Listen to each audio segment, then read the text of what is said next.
Good people, I'm Dimitri, and my gaming setup has changed quite a lot in the past few months. I've replaced the Razer Viper Ultimate with the Xtrfy M4 RGB mouse and absolutely love it. I am constantly in between audio too. Right now I'm really liking the wireless Sennheiser GSP 370. I also stopped gaming on my personal Threadripper system and instead been using this insanely compact and powerful Corsair i165 that has the same hardware as my Intel workstation, which is just insane.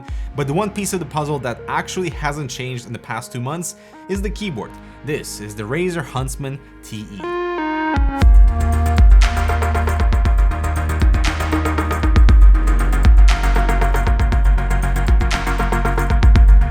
I would say Razer gets major points here for actually listening and releasing a keyboard with all the features that people have been asking for, and it's well priced too at $129. Compared to offerings from Logitech and SteelSeries, the Huntsman TE actually has an upper hand, and I've actually been using it for 2 months, and we intentionally want to postpone our review videos so that I'm not using it for a week and giving you my impressions on the build quality and all the feature set, but instead deliver a more longer term piece that allows me to see if anything has gone wrong with this keyboard. In the meantime, this should be fun.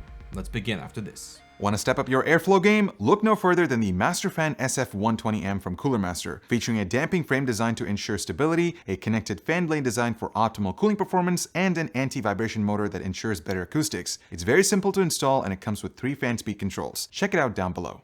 Alright, so let's go over the basics. First, I am quite surprised not to find any snakes, only the Razer text above the arrow keys.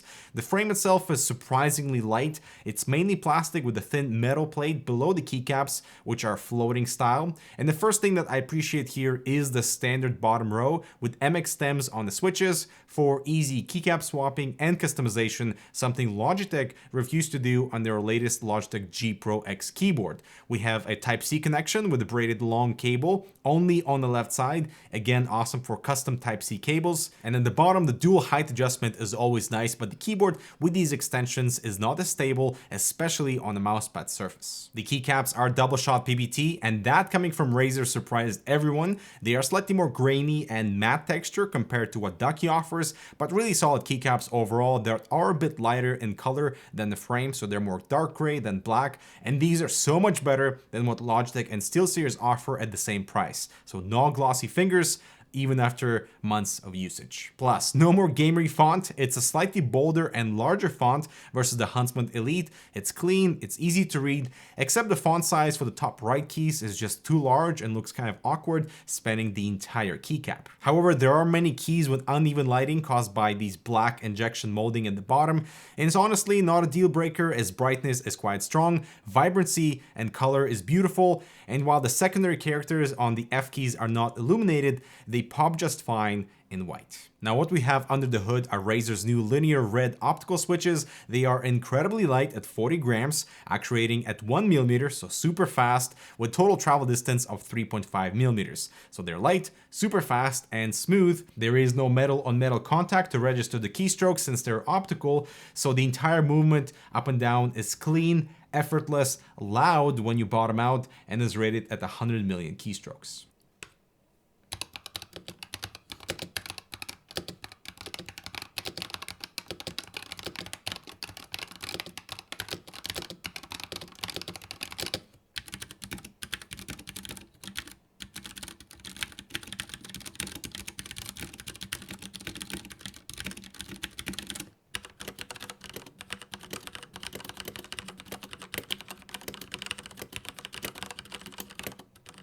Now each switch comes with its own stabilizer, and this means presses it off angle result in smooth motion, no sticky keys here. So the execution is perfect, but the sound characteristics are a bit more clunky, especially when you bottom out and that plastic touches and that metal sounding just kind of reverberates through the entire frame.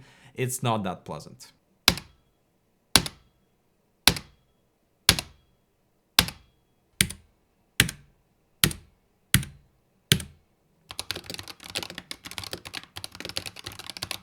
If you love speed switches, this thing is absolutely no-brainer.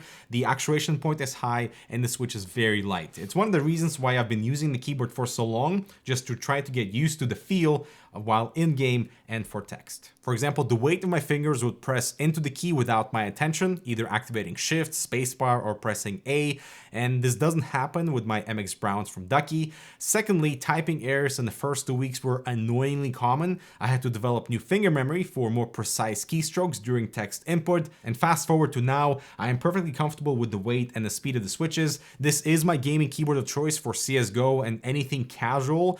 I'm really fast at typing with a Huntsman, but I do prefer my MX Browns on the Ducky for anything text related because the switches are heavier and are quieter too. And now the thing you've all been waiting for, what issues have I discovered in the past 2 months? So nothing major, but basic things like dust pickup on the sides of the keycaps is a minor thing because they're so textured.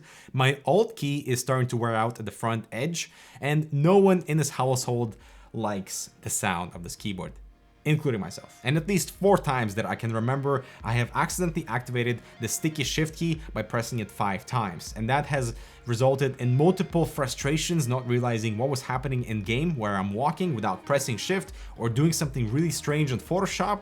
The actuation happens so fast and the reset point is exactly at the same time. So you can be pressing it as fast as you can and just be mindful that the switch is very fast and requires a bit of readjustment in terms of finger memory and also realizing that the weight of your hand will press on those keys. And lastly, the Synapse software is optional because of guest mode, in which you can macro every single key, change up the lighting, save the profiles to the keyboard, and then migrate to computers without Synapse installed. And what I'm hoping this keyboard would do is send a shockwave to other brands because of just how well this keyboard has been received, not only by gamers, but by the entire keyboard community as a whole. It's a strong recommendation from me if you want fast and light switches and if you don't mind the sound. All right, that's all from me. Make sure to check out this other relevant content over here. Subscribe for more.